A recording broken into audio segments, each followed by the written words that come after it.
देखो देखो कौन आया, देखो देखो कौन आया, शेर आया, शेर आया, देखो देखो कौन आया, शेर आया, शेर आया। मालूम है असद का नाम भी शेर है। कि पार्लियामेंट में मेरी नजरें तरसती हैं बदरुद्दीन अजमल को ढूंढते ढूंढते। जब जालिम नरेंद्र मोदी की हुकूमत ने हमारी मस्जिद, दरगाह और खानकाहों को छीनने का कानून बना रहे थे, तो मेरा दिल पुकार पुकार कर मुझसे कह रहा था कि काश अगर मौलाना बदरुद्दीन अजमल मेरे बाजू होते तो ये काला कानून नहीं बन सकता था। एक दिन मैं और बदरुद्दीन अजमल साहब इस जमीन की ग़िज़ा बन जाएंगे। तुम उस रसूल रहमत की उम्मत हो, तुम उनकी उम्मत हो, तुम किसी से नहीं डरते सिवाय अल्लाह के। 9 तारीख के दिन आपको अपना एक एक वोट ताला चाबी पर बटन दबा कर देना है। आपको अपने इस कौम के इस कायद के साथ खड़े रहने का वक्त है जिसने अपनी जिंदगी आपके लिए वक्फ कर दी है। असम में इलेक्शन बहुत नज़दीक आ गया है। 9 अप्रैल को वहाँ वोटिंग होनी है और 3 पार्टियों के दरमियान असम में असल लड़ाई है। एक तरफ बीजेपी है, दूसरी तरफ कांग्रेस है और तीसरा फ्रंट है वहाँ all India United democratic front का, जिसको मौलाना बदरुद्दीन अजमल लीड करते हैं। AIUDF असम की कभी दूसरी सबसे बड़ी पार्टी रह चुकी है। अब असल लड़ाई देखी जा रही है बीजेपी और कांग्रेस में, लेकिन कांग्रेस बीजेपी के इलाके में ख़ास असर व रसूख नहीं दिखा पा रही है और उसकी वजह से ऐसा लग रहा है कि कांग्रेस को फिर बड़ा झटका लगने वाला है। और कांग्रेस को ये झटका उसी की गलती की वजह से लगेगा जो गलती कांग्रेस ने और RJD ने बिहार में की थी। बिहार में लगातार कहा गया था कि आप AIMIM को सिर्फ 6 सीटें दे दो, अलायंस कर लो या कोई सीक्रेट अलायंस कर लो, लेकिन RJD अपने एटीट्यूड में थी, कांग्रेस अपने गुरूर में थी और AIMIM को इन लोगों ने बिहार में सीरियस नहीं लिया और उसका नतीजा ये रहा कि RJD को, कांग्रेस को करारी हार का सामना करना पड़ा और ज़रूरत पड़ने पर राज्यसभा के चुनाव में फिर तेजस्वी यादव ने अख्तरुल ईमान के साथ जाकर मुलाकात की, हाथ मिलाया, उनकी मदद ली। अब यही आसाम में हो रहा है। असम में मौलाना बदरुद्दीन अजमल और उनकी पार्टी AIUDF का अपना एक वजूद है, आवाम के दरमियान उनकी पकड़ है, उनकी खिदमात की वजह से, उनकी कुर्बानियों की वजह से वहाँ के लोग उन्हें अपना मसीहा और रहबर मानते हैं। और कांग्रेस को मौलाना बदरुद्दीन अजमल ने यही कहा कि हम दोनों मिलकर चुनाव लड़ते हैं। 40% मुसलमानों का वोट है आसाम में, मुसलमानों के इलाके में हमारा असर रसूख है, लेकिन कांग्रेस ने कहा कि नहीं नहीं, आप तो मुसलमान हैं, आपका नाम रजत शर्मा नहीं है, आपका नाम मोहित कुमार नहीं है, इसलिए आपके साथ कोई अलायंस नहीं होगा। अगर आप मुसलमान नहीं होते, आप किसी और कम्युनिटी और धर्म रिलीजन से ताल्लुक़ रखते, तो आपका असर रसूख होता ना होता, आपके पास MLA MP होते ना होते, आपके साथ हम ज़रूर अलायंस कर लेते, आपको अपने गठबंधन में शामिल कर लेते, लेकिन आप मुसलमान हैं, इस वजह से आपको शामिल नहीं किया जाएगा। और कांग्रेस ने ये जो जवाब दिया AIUDF को, मौलाना बदरुद्दीन अजमल को, उसका नतीजा यह है कि अब जो मुस्लिम इलाका है वहाँ AIUDF को सपोर्ट मिलता जा रहा है, इनका असर रसूख बढ़ता जा रहा है और ख़बर है कि कांग्रेस की सीटें पिछली मर्तबा से भी कम आने वाली है। ख़ासतौर पर 2 और 3 अप्रैल को असम का दौरा किया बैरिस्टर असदुद्दीन ओवैसी ने और उन्हें धुबरी के, बारपेटा के, करीमगंज के मुख्तलिफ इलाकों का दौरा किया। मौलाना बदरुद्दीन अजमल के साथ हेलीकॉप्टर से बैरिस्टर असदुद्दीन ओवैसी भी पहुंच रहे हैं, मौलाना बदरुद्दीन अजमल भी पहुंच रहे हैं और दोनों रहनुमा एक साथ मिलकर रैलियों को खिताब कर रहे हैं। और जो रैलियों में भीड़ है, जो आवाम का इज़्दिहाम वहाँ नज़र आ रहा है, आप देख कर हैरान हो जाएंगे। राहुल गांधी की रैलियों में उतनी भीड़ नहीं होती, प्रियंका गांधी की रैली में असम में उतनी भीड़ नहीं हो रही है जितनी भीड़ असदुद्दीन ओवैसी की रैली में हो रही है, बदरुद्दीन अजमल की रैली में हो रही है। बदरुद्दीन अजमल को तो असदुद्दीन ओवैसी साहब की असम में पहले से ही ज़रूरत नहीं थी, लेकिन एक तबका जो असदुद्दीन ओवैसी का फॉलोवर्स है, जो कांग्रेस के प्रोपेगेंडा की वजह से कि बदरुद्दीन अजमल साहब को वोट करने का मतलब है बीजेपी को सपोर्ट करना, ओवैसी साहब ने उस तबका को भी बदरुद्दीन अजमल के साथ मिला दिया है। और जो ओवैसी का चाहने वाला तबका था, अब वो भी UDF के साथ आ गया है और डबल सपोर्ट मिल रहा है AIUDF को। और कहा जा रहा है कि जो लोअर आसाम का इलाका है और मिडिल आसाम का इलाका है, वहाँ कांग्रेस को ज़बरदस्त झटका लगने वाला है। असदुद्दीन ओवैसी ने तो ये भी कहा वहाँ मीडिया से बातचीत करते होते हुए कि हम लगातार देख रहे हैं कि कांग्रेस बीजेपी को रोकने में नाकाम है, इसलिए अब मौका है, वक्त है कि अपनी लीडरशिप को हम मजबूत करें। अगर यूडीएफ नहीं होगी तब भी बीजेपी ही सरकार बनाएगी। असदुद्दीन ओवैसी ने क्या कुछ कहा है आप सुनिए। खासतौर पर उनकी ये जो क्लिप है बहुत ज़्यादा वायरल हुई, जो आगे आप सुनेंगे कि पार्लियामेंट में अब मौलाना बदरुद्दीन अजमल नहीं होते तो हमें बड़ी मायूसी होती है, तकलीफ होती है, क्योंकि जब वो साथ होते थे तो मुस्लिम मुद्दों पर, इशूज़ पर आवाज़ उठाते थे। और ये सच्चाई है। कैसे सच्चाई है, कैसे कमी फील हो रही है, आगे मैं बात करूंगा। पहले आप ओवैसी साहब की तकरीर को सुनिए। कि पार्लियामेंट में मेरी नजरें तरसती हैं बदरुद्दीन अजमल को ढूंढते ढूंढते। जब जालिम नरेंद्र मोदी की हुकूमत ने हमारी मस्जिद, दरगाह और खानकाहों को छीनने का कानून बना रहे थे, तो मेरा दिल पुकार पुकार कर मुझसे कह रहा था कि काश अगर मौलाना बदरुद्दीन अजमल मेरे बाजू होते तो ये काला कानून नहीं बन सकता था। एक दिन मैं और बदरुद्दीन अजमल साहब इस जमीन की ग़िज़ा बन जाएंगे, ये हकीकत है जिंदगी की। मगर जब हम जाएंगे इस दुनिया से तो कोई ये नहीं कहना कि काश कोई आकर हमको हिलाकर बता देता, कोई हमको जगा देता, कोई हमको हिम्मत दिला देता कि ये वक्त उठने का है, ये वक्त उठने का है, ये वक्त बैठने का नहीं है, ये वक्त लड़ने का है, ये वक्त सीना तान कर अपने हक को मनवाने का है। तुम याद रखो, तुम उस रसूल रहमत की उम्मत हो, तुम उनकी उम्मत हो, तुम किसी से नहीं डरते सिवाय अल्लाह के। हम मरेंगे इंशाअल्लाह ताला, मगर हमारी मौत लाखों को हयात देकर देगी इंशाअल्लाह ताला। तो मेरे अजीज दोस्तों और बुजुर्गों, 9 तारीख के दिन आपको अपना एक एक वोट ताला चाबी पर बटन दबा कर देना है। ये मैं सिर्फ इस विधानसभा की आवाम से अपील नहीं कर रहा हूं, बल्कि आसाम के तमाम इंसाफ पसंद हिंदू भाइयों से भी अपील कर रहा हूं। मैं आसाम के तमाम इंसाफ पसंद हमारे ट्राइबल भाइयों से, बहनों से अपील कर रहा हूं। मैं उन तमाम से अपील कर रहा हूं जो भारत के संविधान को अजीज रखते हैं। मैं उन तमाम मियां लोगों से अपील कर रहा हूं, ये वक्त उठने का है मेरे भाई। ये वक्त इंतशार का शिकार नहीं होना है।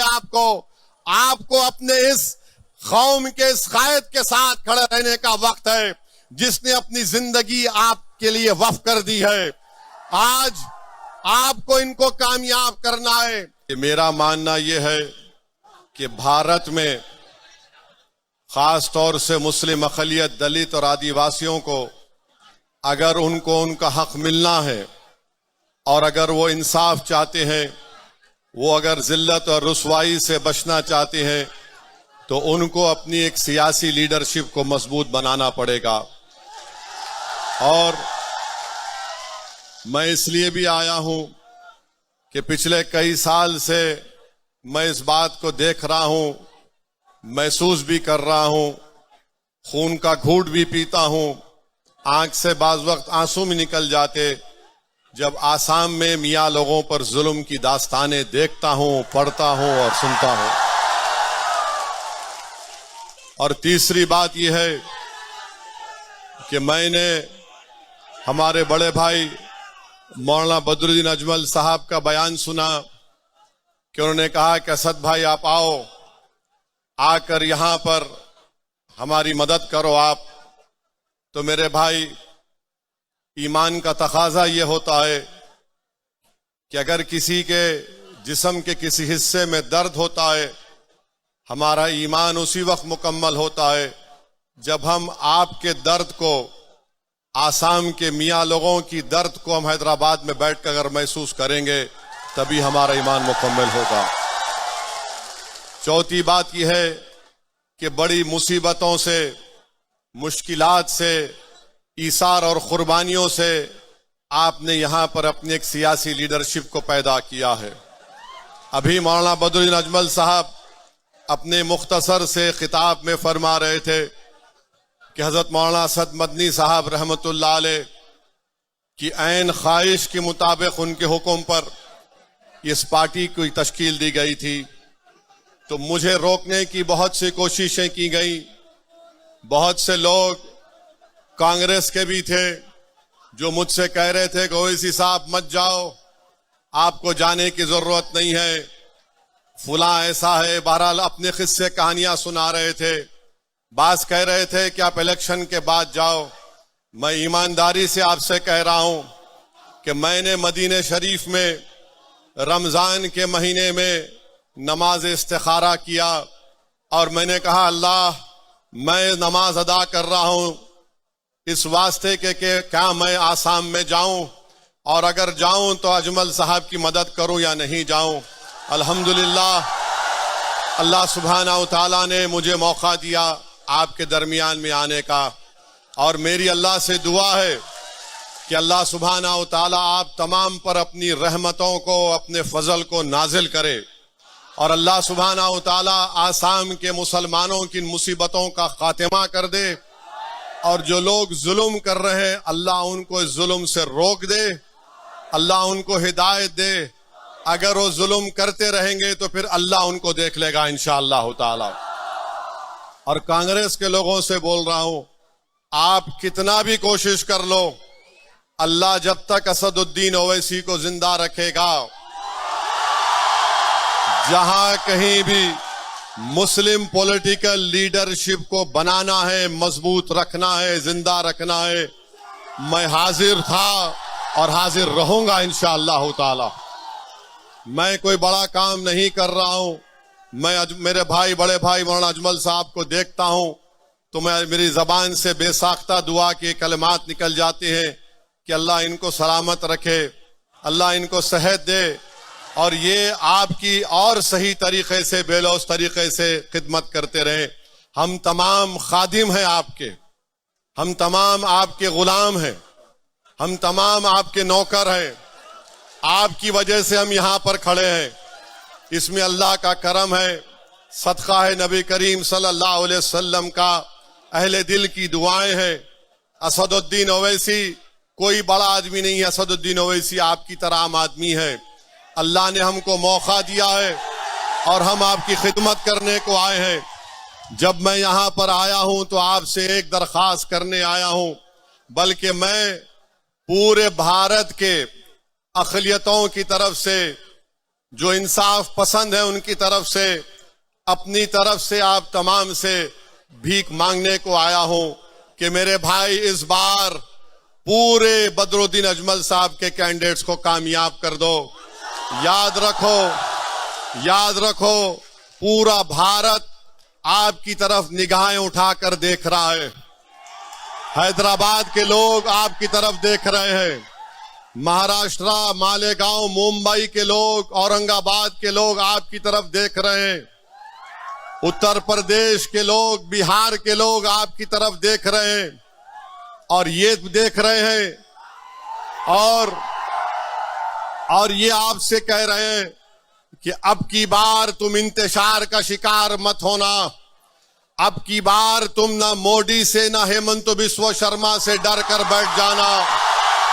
वो पुकार पुकार कर तुमसे कह रहे हैं कि असदुद्दीन ओवैसी जाओ, जाकर आसाम के उन गयूर लोगों को बोल दो कि जिनके घरों से बेघर कर दिया गया, अगर हम तुम्हारे साथ खड़े नहीं हैं मगर हम रातों में उठकर तुम्हारे लिए दुआ कर रहे हैं।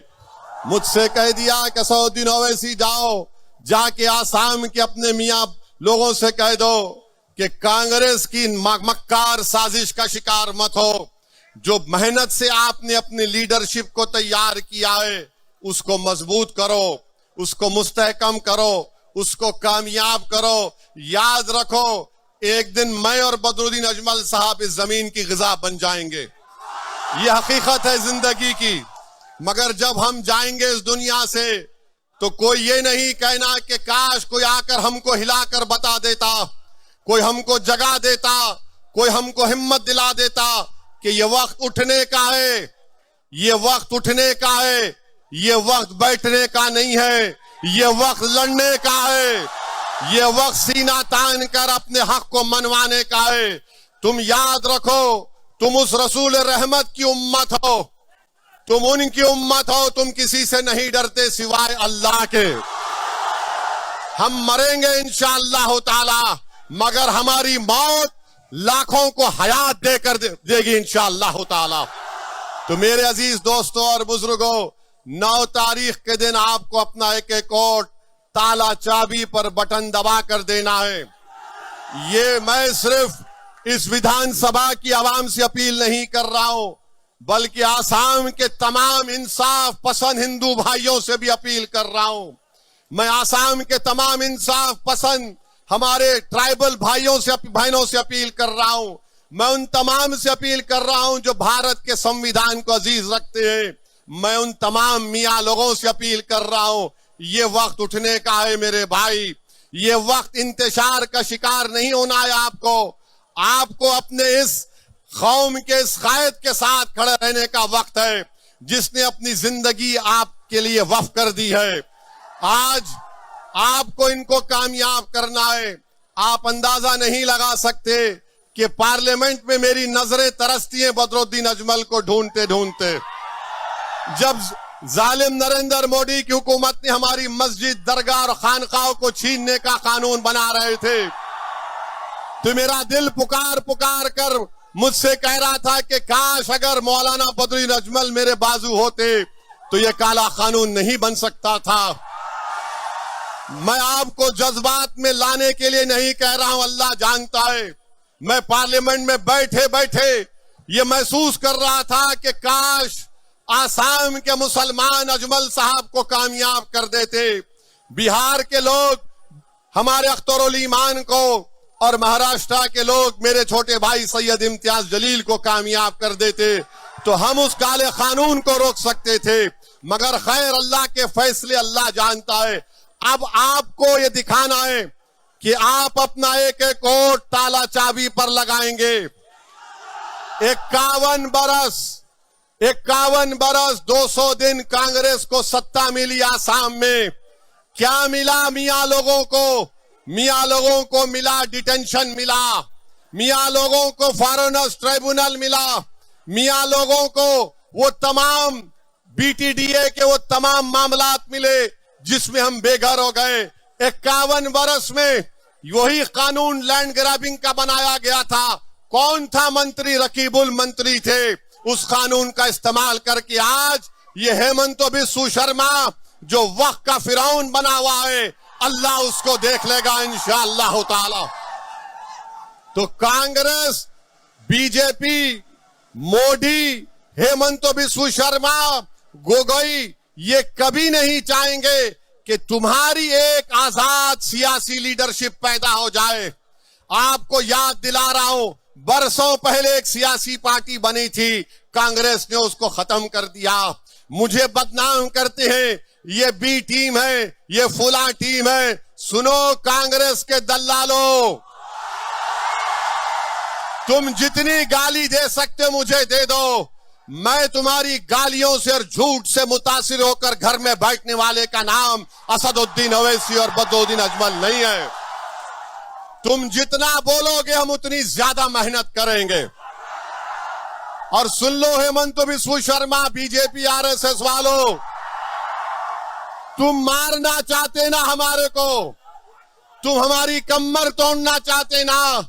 हेमंत बिस्वा शर्मा 9 तारीख से पहले बता दो, गुवाहाटी के चौराहे पर तुम बोलो कि इस चौराहे पे ओवैसी को मारूंगा, मैं आने तैयार हूं, मैं मरने तैयार हूं आसाम के गरीबों के लिए।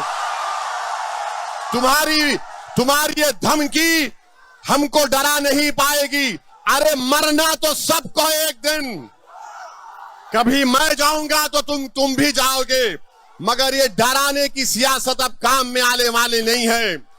ये मजमा बता रहा है हेमंत बिस्वा शर्मा कि अब हम डरने वाले नहीं हैं, तुम्हारे सामने खड़े होकर अपना हक मनवाएंगे।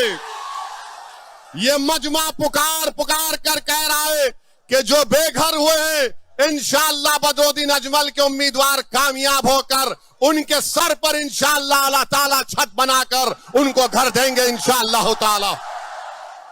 ये मजमा पुकार पुकार कर कांग्रेस से कह रहा है, ये मजमा पुकार पुकार कर कांग्रेस से कह रहा है कि अब 51 बरस के बाद तुम्हारी मक्कारी का शिकार नहीं होने वाले। अब हम अपने मुकद्दर के फैसले करेंगे।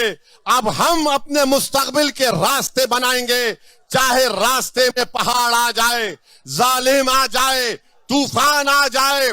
जिसके हौसले पाक होते हैं अल्लाह उनको चरागों तूफानों में चराग उनका जला देता है और ये चराग जलेगा इंशाअल्लाह ताला। तो मेरे अजीज दोस्तों और बुजुर्गों, मेरी आपसे एक ही गुजारिश है कि एक एक वोट को इस्तेमाल करो, डरने और घबराने की जरूरत नहीं है। ये कांग्रेस जो आसाम की कांग्रेस है और ये बीजेपी जितने लोग गए ये सब कांग्रेस से गए हैं, ये सब कांग्रेस से गए हैं। यहां से ग्रेजुएशन किए, वहां पर जाकर मास्टर्स की डिग्री लिए बर्बादी और जुल्म करने में। मेरी आपसे गुजारिश है कि मुत्तहदा तौर पर अपने एक एक वोट का इस्तेमाल करिए। अल्लाह मेरी आवाज को उन तमाम इलाकों में अपने फजल और करम से पहुंचा दे। जो कोई भी AIDUF का उम्मीदवार है उसके हक में वोट का इस्तेमाल करिए। कैंडिडेट बदरुद्दीन अजमल नहीं है, कैंडिडेट हर एक आप आदमी है। आप कैंडिडेट है, आप कैंडिडेट है, आप कैंडिडेट है, बल्कि पूरे आसाम का मियां कैंडिडेट है इस इलेक्शन में इंशाअल्लाह ताला। और सुन लो डराने वालों, जब तक मियां जिंदा है दुनिया जिंदा रहेगी। हम जिंदा रहेंगे, मस्जिदों में हय्या अलल सलाह हय्या अलल फलाह कहते रहेंगे। मस्जिद के बाहर आएंगे तो हर मुसीबत पे कहेंगे ला इलाहा इल्लल्लाह। तो अब हमको डरना नहीं है। अल्लाह ने आपको एक क़यादत दी है, इसको नेमत समझिए। ये आपकी क़यादत है, अजमल साहब की नहीं है, मेरी नहीं है। इसको आपने अपने खून पसीनों से आंसुओं से बनाया है। ये अमानत है, अगर हम मर भी जाएंगे तो तुम इस अमानत को अपनी नस्लों में जारी करना, ताकि सुबह क़यामत तक आपकी लीडरशिप बाकी रहे। यही चंद गुजारिशात मुझे आप तक पहुंचाना था। आप यहां पर आए, आपका बहुत बहुत शुक्रिया। और मैं बताना चाह रहा हूं कि कांग्रेस पार्टी ने क्या किया, यहां से लुरिंग ज्योति गोगोई के कैंडिडेट को दिया। ये कौन है आप जानते हैं ना, जिसने 20 लाख ऑब्जेक्शन के फाइल दाखिल किए थे मियां लोगों के बारे में NRC जब हो रहा था। और कांग्रेस ने ऐसे आदमी को मेरे भाई बदरुद्दीन अजमल के सामने खड़ा किया जो आपकी सिटीजनशिप को छीनना चाहता था। अब आपका काम यह है कि जिसका घर जालिम ने लूटा, जिसको गोलियां मार दी, जिसका नाम निकालने की कोशिश की गई, 9 तारीख के दिन आप बाबा साहिब अंबेडकर के संविधान को इस्तेमाल करके इन तमाम का जवाब आपको देना है। जिसको बेघर किया गया उसका जवाब ताले चाबी पर बटन दबाना, जिसको मारा गया उसका जवाब ताला चाबी पर वोट लगाना, जिसके बच्चों को यतीम किया गया उसका जवाब ताला चाबी पर बटन दबाना, जिसको जेल में डाला गया उसका जवाब ताला चाबी खुफल पर वोट डालना, जिसको तकलीफ पहुंची उसका जवाब क्या होगा, बदरुद्दीन अजमल होगा।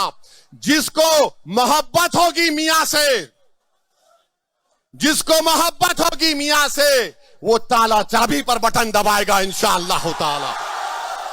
तो आप लोग 9 तारीख को क्या करेंगे, क्या करेंगे 9 तारीख को, दूर तक बताइए। क्या करेंगे 9 तारीख को, क्या करेंगे 9 तारीख को, क्या करेंगे 9 तारीख को। तो आपने बैरिस्टर असदुद्दीन ओवैसी को सुना, जो असम में कई जगह उन्होंने तकरीर की है। अब सच्चाई क्या है कि असम के धुबरी लोकसभा से इस मरतबा जिस शख्स को पार्लियामेंट में जाने का मौका मिला, जिसको वोट मिला, उसका नाम है रकीबुल हसन। और पार्लियामेंट में एक मरतबा भी किसी मुस्लिम इशू पर, मुद्दे पर आपने उस रकीबुल हसन को बोलते हुए नहीं सुना होगा। असम में भी वहाँ के मुसलमानों की मदद करने कभी वो नहीं पहुँचता है। पिछले दिनों में मुसलमानों के हज़ारों घर को हेमंता बिस्वा शर्मा की सरकार ने तोड़ दिया, बुलडोजर चला दिया। मुसलमानों की जमीन को छीनकर अडानी ग्रुप को हेमंता बिस्वा शर्मा ने दे दिया, जिस पर गुवाहाटी हाई कोर्ट ने हेमंता बिस्वा शर्मा को फटकार लगाई। लेकिन एक मर्तबा भी कोई बयान सामने नहीं आता है रकीबुल हसन का, जो धुबरी का MP है। पार्लियामेंट में एक मर्तबा भी उसने इसके खिलाफ आवाज नहीं उठाई कि असम के मुसलमानों के साथ बीजेपी की सरकार जुल्म और ज्यादती कर रही है। कहीं पर पूरे धुबरी में, गुवाहाटी में, असम में रकीबुल हसन ने कोई प्रोटेस्ट नहीं किया, कोई एहतजाज नहीं किया। अब सोचिए, धुबरी का इलाका, प्लासी का इलाका, बारपेटा का इलाका, जहां लगातार मुसलमानों के घरों को तोड़ा जा रहा है, मदरसों को दहशतगर्दी का अड्डा बताया जा रहा है, मुसलमानों के खिलाफ कानून बनाए जा रहे हैं, अब यूसीसी लाने की बातचीत की जा रही है, और एक मरतबा भी कभी ट्विटर पर नजर नहीं आता है रकीबुल हसन, कभी सोशल मीडिया पर आवाज़ नहीं उठाता, कभी पार्लियामेंट में इसने नहीं बोला। अब ज़रा मुझे कोई इसकी क्लिप निकाल कर दिखाइए। हो सकता है कुछ कांग्रेसी लोग आ जाएं जो कांग्रेस के कट्टर सपोर्टर होंगे। मैं भी कांग्रेस को सपोर्ट करता हूं, कांग्रेस की आइडियोलॉजी पर मैं भी बातचीत करता हूं, लेकिन असम के मामले में कांग्रेस ने मुसलमानों को जो धोखा दिया है, या असम में अपना एमपी बनाने के लिए, अपने उम्मीदवार को जिताने के लिए जिस तरह राहुल गांधी और प्रियंका गांधी ने वहां जाकर झूठ बोला, एक मुस्लिम लीडर को, एक आलिम दीन को जो वहां के लोगों के लिए मसीहा है, उसको बीजेपी का एजेंट करार दे दिया राहुल गांधी ने और प्रियंका गांधी ने, और जिस शख्स को उन्होंने एमपी बना दिया, मुसलमानों के जहनों से खेलने का काम किया। आज वो शख्स मुश्किल वक्त में मुसलमानों के साथ कहीं पर खड़ा नहीं होता है। ब्रह्मपुत्रा नदी बांग्लादेश से आती है, उधर चीन तक जाती है, और यह नदी असम के इस इलाके में सबसे ज़्यादा तबाही फैलाती है। वहाँ असम में 2 ऐसा इलाका था जहाँ के लोगों ने 2 साल पहले तक 4 व्हीलर नहीं देखा था, कार नहीं देखा था। एक तरह से वो ब्रह्मपुत्रा नदी के बीच में बन गया था, वो एक आइलैंड बना हुआ था, और वहाँ के लोगों के लिए मौलाना बदरुद्दीन अजमल ने एक पुल बनवाया, और अब 6 घंटे का रास्ता आधा घंटे में तय हो जाएगा, जिसको फुलवारी ओवरब्रिज होता है। मौलाना बदरुद्दीन अजमल ने मेडिकल कॉलेज वहाँ खुलवाया। रेलवे का निज़ाम, या कह लीजिए रेलवे का ट्रैक जो धुबरी में नहीं था पिछले 45 सालों से, मौलाना बदरुद्दीन अजमल ने एमपी रहते हुए 2009 के बाद ही उस काम को करवाया। इसके बावजूद जज्बात में बहकर वहाँ के लोगों ने बदरुद्दीन अजमल साहब को एमपी नहीं बनाया, रकीबुल हसन को बनाया, और अब वहाँ की आवाम को एहसास हो रहा है। वहाँ जब भी मैं जाता हूँ, पिछले साल 2 मरतबा गया, और धुबरी के लोगों ने कहा कि 2024 के लोकसभा इलेक्शन में हमने जो गलती की, हमने जो मिस्टेक किया, और हमने कहा कि 3 मरतबा हम एमपी इनको बना चुके हैं, इस मरतबा किसी और को मौका देना चाहिए। वो फैसला हमारे लिए भारी पड़ा, हमें मुश्किल का सामना करना पड़ रहा है, और हमारा एमपी कभी हमारे बीच नहीं आता है। हमारे घरों पर बुलडोज़र चलता है, पुलिस की गोलियां चलती है, लाठियां चलती है, और हमारा एमपी या कांग्रेस का लीडर कभी हमें बचाने नहीं आता है। और आपने भी कभी नहीं देखा होगा कि कभी इन लोगों ने कोई प्रोटेस्ट किया हो। हमेशा हर तरह की मदद AIUDF की तरफ से ही दी जाती है, और इसीलिए कहा जाता है कि आप सभी को वोट कीजिए, सभी पार्टियों में रहिए, लेकिन एक पार्टी आपकी ऐसी भी होनी चाहिए जो मुश्किल वक्त में ज़रूरत पड़ने पर आपका साथ दे। ये पार्टियां सरकार बना सकती है, सरकार में रहते हुए आपके लिए काम कर सकती है, लेकिन अपोजिशन में रहते हुए ये पार्टी मुसलमानों के मुद्दे को नहीं उठाती है। असम में भी यही हुआ। असम में हेमंता बिस्वा शर्मा ने पूरा मुसलमानों के खिलाफ प्रोपेगेंडा किया है, जो रोज़ाना खबरों में आता रहता है, और कांग्रेस ने उन मुद्दों पर हेमंता बिस्वा शर्मा को काउंटर नहीं किया, आवाज़ नहीं उठाई, महज इस वजह से कि अगर हमने मुसलमानों को सपोर्ट कर दिया, मुसलमानों के मुद्दे को ज़ोर शोर से उठाया, तो असम का जो हिंदू वोट बैंक है वो नाराज़ हो जाएगा, और हमारे ख़िलाफ़ ये माहौल बनेगा कि कांग्रेस तो मुस्लिम सपोर्टर है, ये हिंदुओं के साथ नहीं दे रही है, मुस्लिमों के लिए हमदर्दी रखती है। तो इसी सोच की बुनियाद पर चुनाव में फ़ायदा उठाने के लिए कांग्रेस ने मुसलमानों पर होने वाले जुल्म और अत्याचार को सिरे से नज़रअंदाज कर दिया। इसलिए आपके नुमाइंदे भी होने ज़रूरी है जो असेंबली में, ग्राउंड पर, हर जगह आपकी आवाज़ को उठा सके। 9 अप्रैल को वहाँ वोटिंग होनी है, टाइम बहुत नज़दीक आ चुका है। 7 अप्रैल की शाम को चुनाव प्रचार प्रसार जो है बंद हो जाएगा, और उसके बाद फिर तमाम लीडरों की तवज्जो, तमाम मीडिया की तवज्जो बंगाल विधानसभा चुनाव पर होगी। इस वीडियो में इतना ही। अगर आप आसाम से ताल्लुक़ रखते हैं तो आप यहाँ का चुनावी माहौल क्या है, कमेंट सेक्शन में बताइए। मुझे दीजिए इजाज़त, मिलते हैं अगली वीडियो में। अल्लाह हाफिज़।